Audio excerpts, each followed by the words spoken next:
it's how you decorate it. I think it's about probably the color palettes too, of everything inside. Like, yeah, is the color palette warm? Is it welcoming? Yeah. So for me, it was all about like the size of the space and how much I can change the space around it. So with this place, co-space, there's a number of different units and different sizes, different square meters. Yeah. And I knew that like if I could get a space big enough, I could start building and creating different rooms that could allow for content creation. Welcome to another episode of Unhinged Podcast, a design discourse, where we explore the stories behind architecture, design, and urbanism. Through conversations with architects, designers, and innovators, we uncover how spaces shape culture, identity, and communities. From sustainability to heritage and future cities, we dive into the stories, the ideas transforming our built environment. If you're joining us for the first time, kindly hit that subscribe button. If you've been with us since day one, we celebrate you. How are you? I'm good, thanks. How you doing? I'm good. Okay, tell me about yourself, a little bit of what you do. Yeah. Cool. Like you said, so my name is THATO Rampedì. I'm like a brand strategist. So I'm known as like a content creator who's in the podcasting space, who's in the vlog space, but I'm also quite behind the scenes when it comes to content. So I call myself a brand strategist because we work on so many different brands. I run podcasts, I run shows. I've got the studio that I also create content in. And I also do like a lot of talks teaching young people how to create content and have a brand. Okay, how long have you been doing this? Oh, I've been doing this since 2017, so for years, yeah. I started doing it when I was actually studying, because I was doing engineering at the University of Pretoria. Oh. But I didn't do construction, and I wasn't in the built environment space, I was in the system space. So I studied industrial and systems engineering. Okay. So when I was doing that, I wasn't really enjoying it, and then started creating content, and then I try to just make businesses around everything that I do, Okay. Well, it does interrelate industrial and systematic engineering with everything else. It's just that maybe you haven't gotten to that version of, of it here. So you say you own a studio. Yeah. So I've got a studio here in Midrand. It's just a space for like young people to create content. The main vision and goal for this space was to help everyone that's signed to my network. So all of the podcasts, all of the shows, all the group channels, all the individual brands, I want them to have a space where they could come in and create content at a high and consistent level.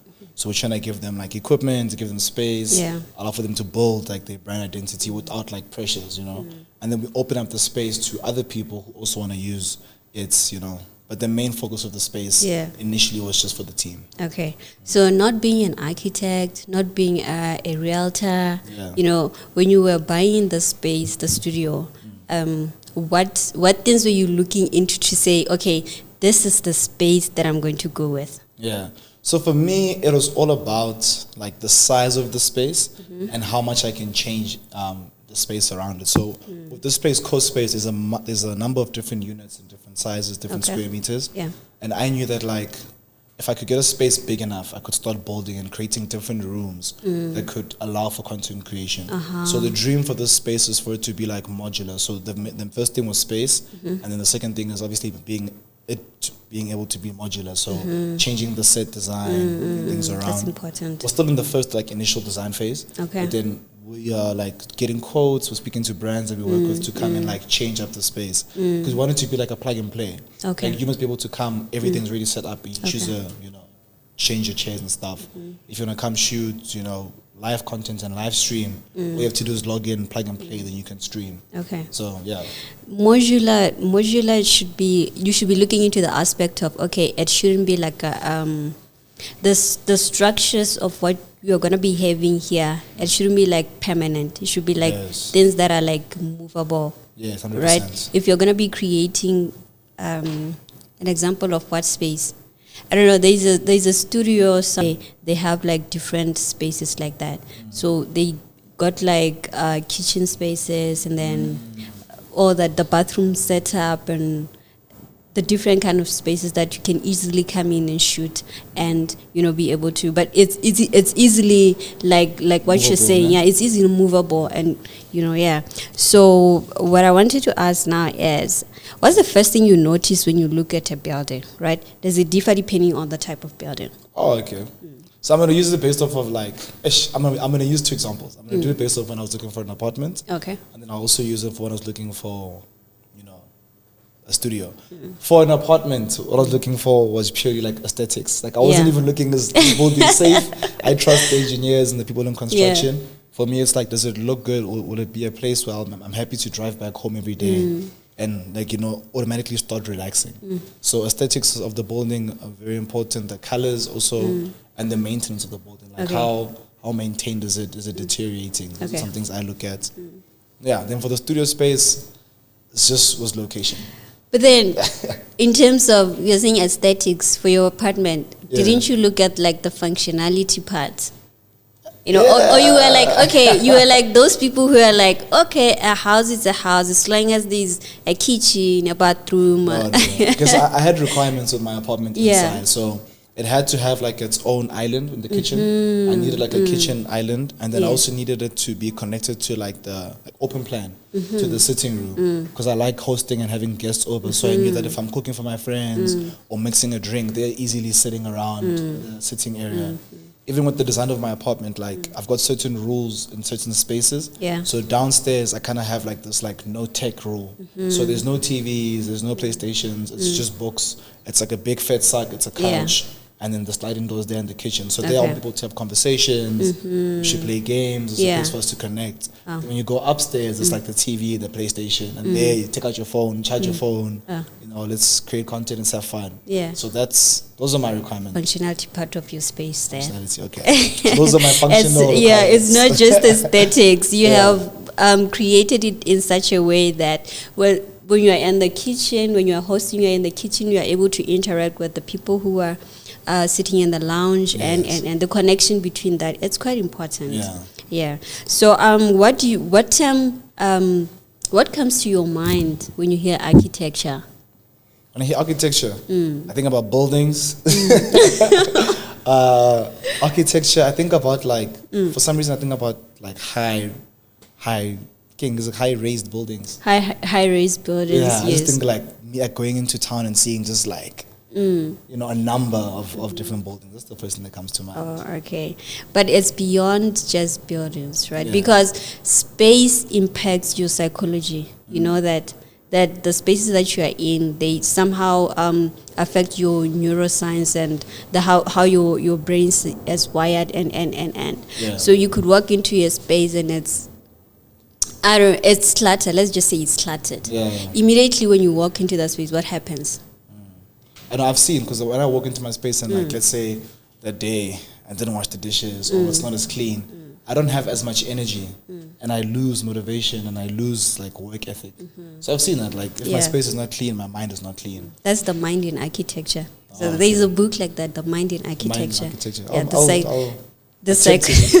Yeah, the psychology behind buildings, behind spaces, behind interiors, behind color within a space, behind all that. Yeah. Do you guys look at like lighting? Because I remember I was doing a big even lighting does play like a huge role within a space, because within a space and also how it affects you as an individual. Because remember, if the light is dim, there's a certain mood that it brings, and there's a certain state of mind that you go to immediately when it's like that. When it's too bright, also, there's a certain state of mind that you go into. Immediately like that. So, what style of architecture are you into? What style? Yeah. What are the different styles? Oh, wait. It's modern, it's contemporary. The studio is like industrial type of look. For now. Yeah. For now. It's so I'm definitely into modern. And then I don't know how to describe this, but like you see like Asian architecture. Bohemian. Yeah. Where you have like that wooden. Yeah, wooden, like warm colors, white colors. That's my stuff. Your browns. Yes, your browns. Okay. Like for my bedroom, like I'm gonna change it soon. I wanna like take the bed lower. I want like a nice wooden base. I want a wooden headboard. I want even like the Chinese like lamps and lights, like minimalistic, but like just not a whole Asia in it, Yeah, so I definitely think I'm a fan of that. Yeah. But I definitely like I'm also into like smart homes and like smart tech. Like I did a big push with my apartment to try and make it like into like a smart. Oh, okay. So apartment. You can say into when you're just sitting down on the couch, lights off, and then everything goes on. Yeah, so I can be like, hey Google, please switch on the humidifier. And then everything. The humidifier's on. Hey Google, please get the smart cleaner on. Yeah. Robot vacuum comes now. Grrr, you know. Everything does itself. Yeah. No, I think that's the future of it, though. That's the future of buildings. That's the future of architecture. With IA and everything, I think that's where we are heading. Yeah. Yeah. Definitely. Okay. Yeah, that's my style. What's your style like? To contemporary architecture, but also a little bit more into the traditional side. What's the traditional? The traditional type of architecture where you have the colors, it's earthy tones, more like your bohemian style, but more traditional, let me just say more cultural, right? When you walk into the environment, it's like you can feel what this is home, this is where I belong, this is, yeah. Okay, cool. I think I also like that a little bit. I think that's what I vibe with, though. Yeah. But I'm not quite sure, though, because I'm into clean spaces also. It's clean spaces. Yeah, where I walk into a space, it's white, it's simple, it's plain simple, it's minimalistic to the core. You know, there isn't much going on. If, say, you have an island, it has a stove and all that. Nothing should appear on it, right? Oh, okay. But immediately when you switch something up somewhere, it's all goes on like that. So I think I'm into. I also like that. I don't like too many things. I don't like too many decorative pieces in my kitchen, even in my TV room. Yeah. So I think, similar. Minimalistic with a bit of Uh-huh. modern, with a bit of. But obviously, color is important because color is so important. I almost got a green couch. Really? I was like, okay, cool. My apartment is white walls. The furniture was all also white. And like your light shades of brown. I was like, imagine if I added like a pop of color with the green couch. It does make that my something statement though. piece. Yeah. It does something though. A pop of color does something. Imagine all white and then there is a yellow somewhere coming out of It'll nowhere. be nice, no? Yeah. Yeah, I feel like it decorates through color. It's like, oh wow, I can see that. Yeah, color is important. Your color palettes are important. What do you think makes a building feel welcoming or inspiring? Okay. I think what makes a building feel welcoming, inspiring, I think it's how you decorate it. It's like, how do you make a home homey? You know, so I think it's all the pieces inside. I think it's how you decorate it. I think it's about probably the color palettes too, of everything inside. Like, yeah, is the color palette warm, is it welcoming? Yeah. I would also say, I know we spoke about this already, but I would also say lighting. I feel like if a room is lit up enough, Yeah. you know, it can be like, okay, cool, it's time for me to be on. To wake up and go on within the day. Also flow. I think the flow of a room is also very important. The space planning of Space planning. Yeah. As soon as you enter, like, am I aware of where I am? Can I see where I need to go? Can I easily see, here's the reception area, here's a place for me to sit, or there's a sign to show me where the bathroom is. Like, is the information around welcoming for me to move around the space? Yeah. No, you had that one on lockdown. Yeah, I think the most important thing about buildings is space planning, right? Space planning, how you plan out your space inside that building. Right? You know, you could have like a studio like this, right? And maybe you turn this studio into like an office space instead of like a studio for cameras and whatnot. So you would need to like plan how the office is where office is going to go, toilets are going to go, kitchenette is going to go, reception is going to sit, just like that. That's like the most important thing about, you know. You know, I'm actually in the phase where I want to do that. Like, I just don't know how to make that come to life with the studio. If I had to ask you, someone who's, you know, an expert in the space, for me to have a modular studio, what are some things I need to consider? Like, because I'm about to start planning and obviously renovating. So what would your advice be to me? I think, wait. Well, you got 2 entrances, right? So the other entrance has been sealed off. So, why? It was a water problem, so we were having heavy rain. The rain was going, but that was like your perfect entrance into the building. Serious, the one on the right, The one on the right. And then that would have been like your perfect space to have your reception going by that corner, right? And then having everything close off the back part, like just a little bit. So would you close off this room entirely? No, don't close it off. Just have a branch of wall, a makeup wall, just coming in maybe like a 1.2 meter or something. and then have your reception on the side. Take the shooting part, photography thing to that side, although it's going to be like a little bit smaller but that was like the perfect part for that. But still, you could do it with either side, like what I was saying. So I don't know, but that was like the perfect. Perfect place. The perfect place. So definitely, so you're saying attention into the entrance.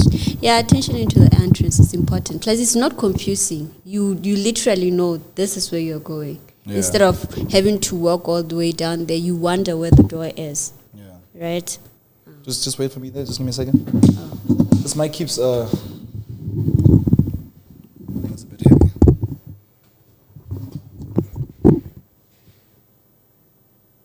Is it tilting? No. Yeah. Cool. Okay, and then the rest of the planning we can do. We can talk about it after this. Cool, this whole thingy when we are sitting down and we talk in sketches. Oh, okay. Sometimes you just talking isn't for us. Yeah, for us designers, it's not like you're not seeing the picture, so we need to talk it out through sketches. Sketches. Okay. Yeah. Cool. Is there a particular building or space you visit regularly that has a big impact on your day-to-day life? The gym, I don't know. Yeah, the gym. Yeah. Like going to the gym, that's obviously that impacts my energy for the day. Mm-hmm. But like for me, I really enjoy like where I live. Like I'll wake up in the morning and I'll just take a walk in like around the complex where I stay. Mm-hmm. So I think that also impacts like my day. What amenities do they have? Like it's just parking. It's just parking. It's just parking. There's apartments. There's a communal area with like a pool and you can sit down. Mm-hmm. There's a gym also inside the space. There's some patches of grass, but I think for me it's more about just walking and seeing everybody start their day. Mm-hmm. Those that wake up and run are running. Those that are going to work are going to work. It kind of also feels me that okay, cool, the economy is moving. Yeah. Even me, I should get moving. Yeah, I think so. Some of the things that should I say realtors or developers miss when they make these apartments and rental places is that they don't consider that there is more to living than just having a house, right? Like within that those rental apartments, you could have a little park inside where people can sit, vibe. You could have like, I don't know, just stuff something that is more than just buildings. I agree, because every time I visit my friend, when we go to her place, we take walks around where she stays. And what they did is that with the exterior of the building, they've got all these different machines which use body weight for you to exercise. So if you want to do like a pull-up, if you want to do like cycling, moving the body, it allows for. So you take a walk and you get to play with the machine. Yeah, it helps move around. And then even like basketball courts. You see? Common areas for people to socialize. I feel like they always miss the human, the human aspect of architecture. Yes. Yeah. Even though it's more than just spaces, it's just, I don't know. But but I guess sometimes it's money driven. You are thinking, okay, incorporating this stuff is going to be more expensive. I just want to collect the rent and stuff, And they don't care if someone is happy or not. Someone needs a place to live. And having green spaces within those kind of settings is important. Like eco-friendly spaces? Yes. Is that when you say that, are you referring just to cycling, or what other elements can be incorporated? No, not just cycling. Just having green spaces. I could be talking about like a park inside your thingy, right? Yeah, we could just sit down, read a book, and just be able to feel the breeze of the trees, and have you ever been in a space that felt wrong to you? Maybe too cramped or too open? What made it feel that way? I'm trying to think. Yes, so I recently went to an event. I think it was last week. There was a performer that came from overseas. He came through with Heineken. And as soon as I entered the room, it was such low green light. Yeah. Because Heineken is obviously green and branding. Green, So they made the lights very, very low. And it was just so green, and I felt so uncomfortable. Like I was like, I don't know where to go. I couldn't see much. I didn't know where to sit. And it just didn't flow, like me being able to go to the next place. I felt lost. I didn't know where anything was. So that's the place where I was. So it was the color that triggered you? I don't know if it was the color or if it was the lighting, but they both made me uncomfortable. Okay. Definitely that green. I don't like that. It was, what color? Was it forest green or that's like olive green that you got there? Do you know how Heineken looks like? Yeah, it's that, I think, forest green. Yeah, it's like a forest green. But it was a bit dark. But it's probably the lighting. You're right. It's probably the lighting, how they presented it, because because also outside it was during the day. Outside was so beautiful and the sun was out. So it's like, why am I entering into this space where it's so cold? You know? Wow. Okay. So that's one time. What about you? Have you ever been in there? Have I ever? I only go to nice places. You don't go to nice places? I'm telling you, I only go to nice Oh, you only go places. to As nice in, places. even when I pick like hotels where I stay, right? I go through like I'm very, very, very intentional about picking the spaces that I go into. Like, it has to, when I walk in, it has to be appeasing to my eyes. It has to be aesthetically pleasing. I have to walk in and feel like, my God, this place is something. No? This is something. Yeah, that's what I do. If you are telling me you're going to this place, it's gonna be like this. No, I'm not doing that. Plus I'm introverted, so you can imagine I don't like crowded spaces and all that. So yeah. I get that. That makes sense. And then, how do you think architecture influences the way people live or work in a city? Can a building affect your mood or productivity? So when you say a building, are you referring to the exterior or interior? No, not really the exterior, because the exterior you're just seeing from. It's when you are walking in. Yeah. That's I think it can affect it quite a bit. I feel like spaces where everybody works. Ask the question again one more time, sorry. How do you think architecture influences the way people live or work in a city? Yeah. Can a building affect your mood or productivity? I think definitely. Like, I think personally for me, the spaces that I work in, they need to be comfortable and they need to have like space within them. Like, whenever I'm working, I love working on like a really big table. So I feel like if I go into a building and it's like, it's clustered and clamped, it wouldn't allow for like that much work ethic from me. So I like having like a lot of space. So I think if people are building buildings for people to work in, they need to consider the human psyche and how they like work best. So I think there's a big impact. No, I think even the structural part, the interior side, not the interior, sorry, the exterior part does somehow affect, because sometimes as architects we design for a specific like reason, right? It could be to ignite something. It could be to like to tell a story about something. It could be basically like reliving history, right? Yeah. So even that, like, not remember, you're not there. Like the time, the apartheid time, right? There's a certain way buildings were built, and in today's world, there is also a certain way that buildings are built, right? That time, I'm pretty sure when someone sees a building from that time, when they were in that era, there are certain emotions that are provoked within them because of the type of structures that they are seeing and the type of textures that the buildings have and everything. It could bring back certain memories. Yes. I agree. Do you think in an era like apartheid, do you think they were intentional with the architecture to allow for the segregation of all this? Yeah, definitely. I think it was intentional. Yeah. Because I think mostly the architecture that was being done was to, clamp up the minds of black people, close their minds off to whatever possibility that's there in the world, besides what the whites were experiencing. Okay, I always find it so. I don't know much about apartheid because I come from Botswana. you guys are good already, no? Not really well. But it's true. So even how they station the modes of transport and all that, how they structured the prisons and all that, it had like a huge impact on the segregation.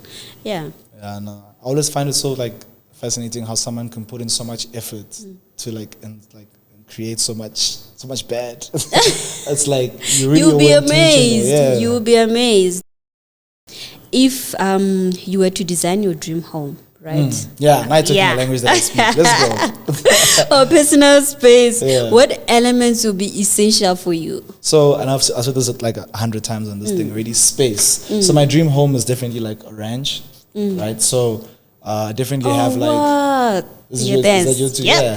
Definitely like a ranch, and then like a lot of like greenery outside, Like I want to bring nature back into my space. Wildlife. I'm talking about like a chicken coop. I'm talking about a donkey or two, like a place with pigs. Your house, whatnot, stable or whatnot. Yes, like stables, 100%. And then in the house, it must be just open plan and like just like spacey and homey. So it must be like, yo, Papa, why is there so much space in here? But it's like, no, guys, the space is here so that we can be free and, you know. Wait, sorry to interrupt. What do you think is the concept behind open plans, though? The concept. Like, why do you think someone decided, okay, we need like this is how it should be, an open plan. Everything should be interconnected like that. Yeah. Okay, I'm gonna just guess. Yeah, no, just to guess. I think it's done to bring people together. That might be one reason, I think. And then also, yeah, to bring people together. That's all I really have. Okay. Yeah, no, and to remove feeling like boxed in. So then maybe it's also allow for like you to feel like comfortable, for like energy to flow nicely. Yeah, and then bring people together. Yeah, no, I love your perception. What's the real answer? No, that's actually the whole point of having an open plan. Yeah. So that for functionality, yes, if you're having like an open plan kitchen to your lounge, you are able to work in the kitchen at the same time, be able to be aware of the spaces in the lounge or what's happening around there. So I think, but most importantly, I think it's for connectivity. Yeah. Yeah. Yeah, definitely open plan. Yeah, going back to your question, Back to my ranch. Yes, your ranch. A lot of brown. so like a lot of like whites, you know, a lot of like light browns, that Asian colors that I'm speaking about, and then just like crazy different pops of like furniture. Like I don't know if it's because you were saying, I don't know if it's, you see those couches that are like, okay, I'm literally doing the sign of a couch. Curvilinear. Yes, like it curves there. You know, they're quite popular now. So like olden time furniture pieces, like crazy lamps, lots of low lighting. Like they must ask me like, why does your desk have so many like curves and dimensions? Like that. Like why is your chair like green? You know what I'm saying? A lot of also like plants. Yeah. Like high pot plants. Yeah, just earthy. A lot of earthy tones. Yeah. Nice. I think I love the ranch concept. Yeah. I think I'm always questioning, right, in Botswana or where I'm coming from. Like, there's now this popular thing of building a house whereby you'll be having like a plot, right? And then where the house sits, it's like it occupies most of the plot. So there isn't enough space for like a lot of things, your greenery, your pools. You wanted a space where you could hold events and stuff like that. I'm always like, but why do we build like this? Why should the plot, no, not the plot, the house fill up because plot. Now we have lost that thing of, if I want to have events and stuff and social gatherings, then there's nothing of that sort that could happen because now it's just... Yeah, we are losing that I agree. thing. So in that instance, what do you do? Do you build a smaller house, or is it location of the house? No, you build up. You build up, ne? You build up because nowadays I think the plots are small. Yeah. I heard it's easy to get land there in Botswana. Ha! I heard if you applied 18 by 21, 22. Wow, wait, where did you get that information? I've been hearing. What spies? No, man, you wait a pretty long time. I think that's like one of the injustices that we have with the distribution of land that side. That it takes so long to get land. I mean, eventually you will get it, but maybe if I apply when I'm around 18, maybe when I'm around 30. You'll get it. 30 something, I'll get. For free?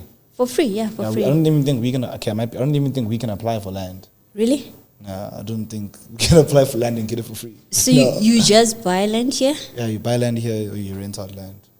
Really? Oh. It's time to be corrected, but I've never been told I can apply somewhere and get some land. Just for free like that? Yeah, just for free, I wish. Yeah. No, right. That side is like... Have you applied yet? I have applied. So I'm still waiting. I applied in university. Yeah. I'm still waiting. Okay. Oh, maybe I don't know because I don't even know where the plot... Did you apply for it? Where in Botswana are you from, actually? I'm from a village called... No, it's not a village now. It's not a village. I'm from a town called Palape. Palape, okay. You know the city of Botswana, right? Yeah, I know the city, and then I know when you enter Tlokwe, I know Tlokwe. Oh, have you been to Botswana? Yeah. Oh, really? For what? For my enjoyment, for fun. Hey, my enjoyment. I've been to Gabs, and Gabs was in most of the blogs. Tlokwe, we also booked there once. Oh, you have friends. And then I think we went to Francistown once. That's like the second city of Botswana. Yeah. Okay. So if you could time travel to any period in history, right, and witness the creation of a famous architectural masterpiece, when and where would you go? Yeah. Okay, so I'm going to answer twice in two ways. If I had to time travel to an era, I'd definitely go to the Viking era. That's the era that I'd want to see. But that's like, you know, that's like the architecture that time was kind of different, because I know we define architecture as buildings, but also it can be not buildings. Yeah, it's like way of life, no? Yeah. It'd be like a way of life. Yeah, so I love that era. Yeah, I love watching content and shows in that era. But if I had to go back to a specific time and see a specific building be made, I'm trying to think which building fascinates me. It's not the Eiffel Tower. That doesn't fascinate me. I think the Great Wall of China. Because how are you so long? I think so. Yeah, how are you so big? How are you? So I think I'd like to see these brews. How long did they really take to make it?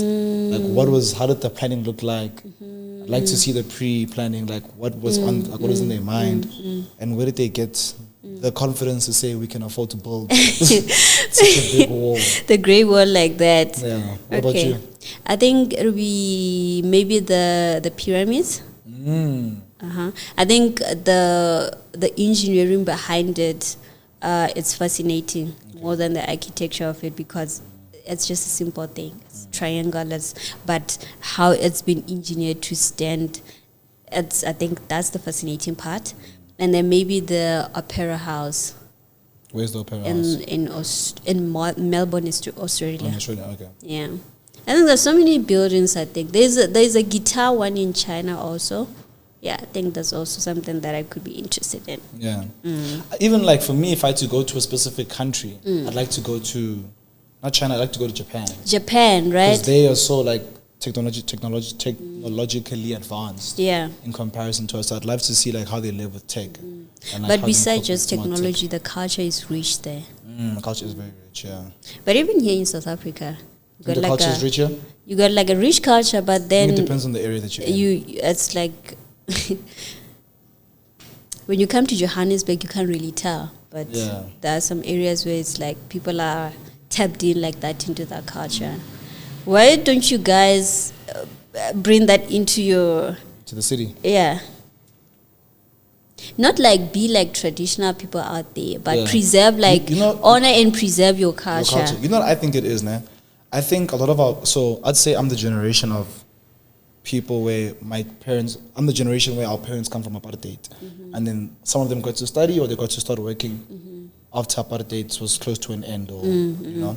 So I think our parents were so focused on like the careers, studying, building a name for themselves, that taking us to the best experiences that we could, that they forgot about like culture and stuff, you know. So I think they were hyper focused on like succeeding. Yeah. So I think that's why the cities and towns don't have time for like preserving culture, because our parents are so focused on succeeding. And then it's like with us, it's pretty much a way of life. It's your identity essentially. It's the way you dress, the way you speak, it's the way you just do just about anything. Yeah. I personally blame my parents, because like, someone had to teach me. If I wasn't told, you're right though. Someone has to teach you. So I'm trying to give them an excuse by saying they were focused on succeeding. You must ask our parents why the culture wasn't brought into the town. Yeah. But still, you still have an opportunity to learn by yourself, no? Yeah, 100%. Okay. Have you ever been surprised by a building that didn't look impressive from the outside, but was amazing once you stepped inside? Yeah, definitely. So there's this area in Cape Town called Woodstock. Yeah, it's quite like an industrial area. There's like where the old train stations used to be. So it's like it's an area which is being like, 'cause there's a lot of like development happening. So around you, it's like quite industrial. But when you go inside, because there's so much renovation and all this like all these buildings, it's like wow, like this building is quite nice. So yeah, the buildings there are called like the Wax. There's one that's called the Wax. How did it look inside? Looked quite modern. Oh. Like modern, like nice touches, earthy tones, TVs, like nice flows, great flooring, high ceilings. Okay. Yeah. No, I could say it. I could say it. If you had a chance to speak with an architect, right? Yeah. I'm just speaking to an architect. What's happening? I'm yet to be registered, so I'm a candidate architect. What would you want to ask them about their creative process? Don't ask me, please. Okay, about the creative process. Yeah. I'd say, because I think you've even touched on it, and I think our conversation is inspiring my question. I think I definitely ask, how much of the human psyche are you considering when you're, within your creative process? And like, if you're considering the human psyche, what elements are you thinking of? Are you thinking about the person's interaction with the other people? Are you thinking about just the person's individual, response from the space? So yeah, ask about that. I would like to say 99% of the time when we designers are designing, they have the human aspect in mind. Maybe the technical part of it, not the emotional part of it, right? Because we take into consideration the measurements of ergonomics. I studied economics. You did? Yeah, that. I had a module in economics. Yeah, we mostly consider that the ergonomics and functionality, right, of the building, as compared to how the person is going to be using it, and. But we never really. Not say we never really. Most of the time, we don't design as per like your psychological, emotional, needs. Like there's maybe it's gonna be like a buzzword soon. The neuroscience in architecture. Neuroscience, like how everything else in space affects your brain and your function. Yeah. Because I think I read an article by someone, they were diving into that into when people are designing classrooms, like classrooms for kids. There's a certain way that you're supposed to design for kids, right? Because you want to awaken them somehow when they are in that space. You want to make learning easy for them whilst in that space. It's not just about the teacher standing in front of them teaching, but it's how the space comes together to amplify what the teacher is saying. Then you're actually making me really consider like watching more videos, not reading, watching more videos about like our conversation, and seeing how I could design my space, even my workspace, to allow for me to be more productive. Because I never really thought of obviously we all know that like your space is important. But it's like, I'm sure I can learn things to do to make sure that like... It's like that. Like imagine, like maybe even me having a tea station might improve my productivity. Imagine. And where you are positioning it. Where I'm putting the tea station. Yes. Yeah.